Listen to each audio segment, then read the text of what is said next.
It's me Anjali Verma, your chemistry educator. और आज के इस वीडियो में हम बात करने वाले हैं कुछ ऐसी मिस्टेक्स की जिनको आप लोग को बिल्कुल अवॉइड करना है, क्योंकि अगर ये मिस्टेक्स आप लोगों ने करी तो आपका क्लास 10th बहुत ज़्यादा बिगड़ सकता है। देखो, बहुत सारे लोग आप लोगों से डेफिनेटली कहते ही होंगे कि क्लास 10th ना बहुत ही ज़्यादा डिफिकल्ट है, आपको स्टार्टिंग से पढ़ना पड़ेगा और आपको 8-8 घंटे 9-9 घंटे पढ़ना है। तो ये सब कुछ ऐसा कुछ भी नहीं है, ठीक है। ये सब आपको नहीं करना है, आपको ना स्मार्ट स्टडी करनी है। हार्ड वर्क तो इंपॉर्टेंट है ही, प्लस उसके साथ साथ स्मार्टली चलना है, ठीक है। ये नहीं है कि 8-8 9-9 घंटे हम सिर्फ पढ़े ही जा रहे हैं, स्कूल भी जा रहे हैं और पूरी जो हमारी दिनचर्या है ना उसमें बस पढ़ाई ही है, ऐसा नहीं। आपको बाकी सारी एक्टिविटीज पे भी फोकस करना है, आपको बाकी एक्टिविटीज पे भी टाइम डेडिकेट करना है, चाहे वो सिंगिंग है, डांसिंग है, फुटबॉल खेलना है, क्रिकेट खेलना है। ये जो फिजिकल एक्टिविटीज है ना, आपको इनमें भी इन्वॉल्व रहना है, बट आपको पढ़ाई भी करनी है, ठीक है। तो हमारा जो एकेडमिक है उस पर तो हम फोकस कर ही रहे होंगे, बट जो को करिकुलर एक्टिविटीज हैं उनको कॉम्प्रोमाइज हम लोग को बिल्कुल नहीं करना है। तो एक मिस्टेक तो देखो यहीं से निकल आई कि हमें ना को करिकुलर एक्टिविटीज को बिल्कुल ऐसे दूर नहीं भगा देना है, ठीक है। उन पे भी हमें फोकस करते रहना है, ठीक है। तो चलो मिस्टेक्स हम डिस्कस करते हैं। सबसे पहली मिस्टेक क्या है? Being under confident. बहुत सारे बच्चे ऐसे होते हैं ना जो सोचते हैं कि यार क्लास 9th में तो सिर्फ 60% आए, सिर्फ 70% आए, तो क्लास 10th में जो 90% का सपना है वो तो मैं देख ही नहीं सकता हूं, ये सिर्फ टॉपर्स के लिए है। ये एक मिथ है। तो आपको कॉन्फिडेंस लाना है अपने अंदर। सबसे पहले you have to be confident कि क्लास 9th 8th 7th मेरा जैसा भी रिजल्ट रहा हो, बट क्लास 10th में तो ये मेरी क्लास रहने वाली है, इसमें मुझे टॉप करना है, ठीक है। अपना 100% आप लोगों को देना है।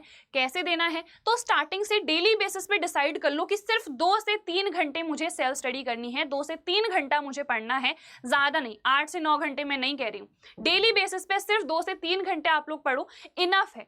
तो सबसे पहले तो अपने अंदर ना वो कॉन्फिडेंस लेके आओ कि आप लोगों को करके दिखाना है डेफिनेटली। चाहे क्लास 9th में मेरा अच्छा रिजल्ट नहीं रहा हो, बट क्लास 10th में आई विल बी प्रूविंग कि मैं भी ये कर सकता हूँ, मैं भी ये कर सकती हूँ, मैं भी टॉप कर सकता हूँ, ठीक है। तो सबसे पहली मिस्टेक तो यही है, इसको अवॉइड करना है। स्टार्ट विद योरसेल्फ, है ना। खुद को सबसे पहले कॉन्फिडेंट करो, उसके बाद जाके दूसरों को हम मोटिवेट करेंगे। तो पहले खुद तो मोटिवेट होना पड़ेगा, तो पहले वो जो कॉन्फिडेंस है अपने अंदर लेके आओ। उसके बाद नेक्स्ट मिस्टेक क्या है? Following multiple teachers. बहुत सारे बच्चे क्या करते हैं ना, एक ही सब्जेक्ट पढ़ रहे हैं बट 4-5 टीचर्स से पढ़ रहे हैं। ऐसा आपको नहीं करना है, ठीक है। सारे टीचर्स अच्छे से पढ़ाते हैं, तो जिनसे भी आपको अच्छे से समझ में आ रहा है वो टीचर्स को आप डिसाइड कर लो। एक या मैक्सिमम 2 टीचर्स से ही आप एक पर्टिकुलर सब्जेक्ट पढ़ो। बहुत सारे टीचर्स से नहीं पढ़ना है, बिकॉज हर टीचर के पढ़ाने का तरीका डिफरेंट होता है। तो आपको जिसका भी एक बार में समझ में आ गया है, आप उन टीचर को फॉलो कर सकते हो। मल्टीपल टीचर्स को फॉलो मत करो, बिकॉज उससे बहुत ज्यादा ना इरिटेशन हो जाएगी।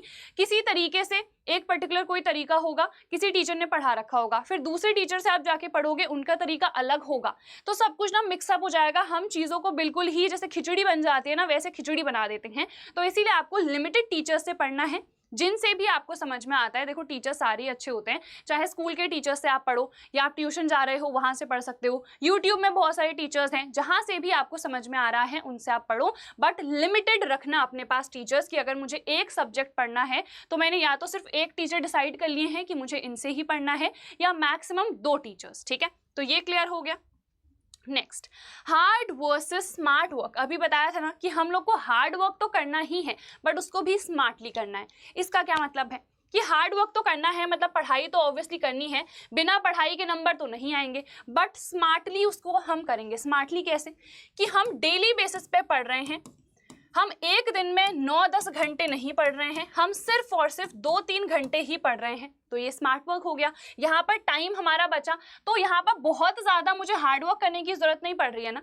यहाँ पर मैं स्मार्टली वर्क कर रही हूँ कि डेली बेसिस पे मैं पढ़ रही हूँ, तो लोड मेरे ऊपर कम पड़ रहा है। इसके अलावा देखो, एक तो ये हो गया डेली बेसिस पे हम पढ़ रहे हैं। इसके अलावा क्वेश्चन बैंक से आप लोग क्वेश्चंस प्रैक्टिस कर रहे हो, प्रीवियस ईयर से कर रहे हो, क्योंकि यही टॉपिक्स रिपीटेड आते हैं। 80-20 रूल आप लोगों ने सुना होगा। 80% जो मार्क्स हैं वो आ जाते हैं 20% ऑफ द सिलेबस से ही। ये 20% सिलेबस क्या है जो मोस्ट इंपॉर्टेंट है।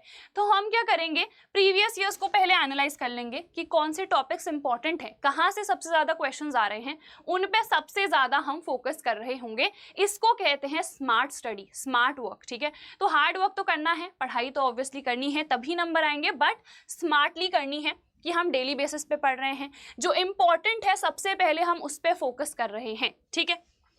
चलो उसके बाद आंसर फ्रेमिंग। देखो बहुत सारे बच्चे ये मिस्टेक करते हैं ना कि उन्हें आंसर फ्रेम करना ही नहीं आता है, आंसर राइटिंग ही उन लोगों को नहीं आती है, क्योंकि ऑब्वियसली क्लास 9th तक ना हम इस चीज़ पे उतना ज़्यादा फोकस करते नहीं हैं। बट ये बहुत इंपॉर्टेंट है, आप किस तरीके से अपने आंसर्स को प्रेजेंट कर रहे हो वो ज़्यादा मैटर करता है। देखो बोर्ड एग्जाम्स में क्या होता है, आपकी शीट किसी रैंडम एग्जामिनर के पास जाती है, उनको नहीं पता है आप कितने स्टूडियस हो, आपके पास कितनी नॉलेज है, उनको नहीं पता। वो सिर्फ एक शीट देख रहे हैं, वो भी मैक्स वो 15-20 मिनट के लिए ही देखेंगे। ये भी मैंने ज़्यादा बता दिया, बहुत ही कम टाइम में जल्दी जल्दी चेक करते हैं, क्योंकि उनके पास बहुत सारी कॉपीज होती हैं। तो इसीलिए ना your first impression should be the last impression, की पहला इंप्रेशन ही हमने ऐसा दे दिया कि टीचर देख रहा है, कह रहे हैं कि यार इसने तो बहुत ही गजब आंसर्स लिखे हैं, बस मार्क्स पे मार्क्स दिए जा रहे हैं, ठीक है। तो इसीलिए आंसर प्रेजेंटेशन बहुत मैटर करता है, किस तरीके से आप अपने आंसर्स को प्रेजेंट कर रहे हो वो मैटर करता है। तो आंसर राइटिंग की प्रैक्टिस भी हम लोगों को साथ के साथ करनी है। उसके बाद लास्ट जो हमारी मिस्टेक है ना, वो है not focusing on other activities. ये तो मैंने स्टार्टिंग में ही आप लोगों को बता दिया था। हम लोग क्लास 10th में सोचते हैं कि यार अब तो बोर्ड एग्जाम आ गया है, मतलब बहुत सारे बच्चे सोचते हैं कि बोर्ड एग्जाम आ गया है, बहुत ज़्यादा टफ होगा, और कुछ तो टीचर्स भी कह देते हैं कि बहुत टफ क्लास है यार, आप लोग को बस पढ़ते ही रहना है, पढ़ते ही रहना है। बट उन लोगों को आप बिल्कुल थोड़ा सा अवॉइड करो, उनकी बात मत सुनो, आपको बाकी एक्टिविटीज़ पे भी फोकस करना है।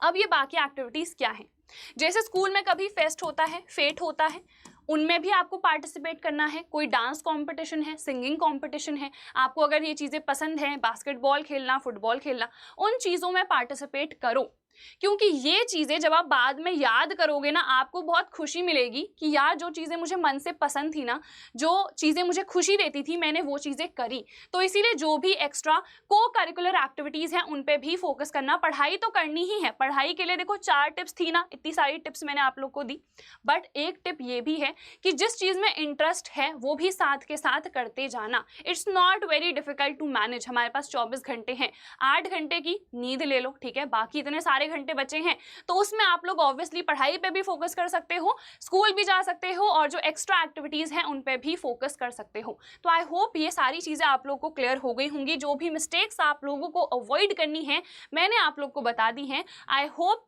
सारी चीज़ें आप लोग को क्लियर हो गई होंगी। कुछ भी डाउट है तो यार कमेंट बॉक्स है, वहां पर आप लोग पूछ सकते हो। मिलते हैं नेक्स्ट वीडियो में। Till then bye everyone, take care, और सभी लोगों को ऑल द बेस्ट। अच्छे से सभी लोग पढ़ते रहना।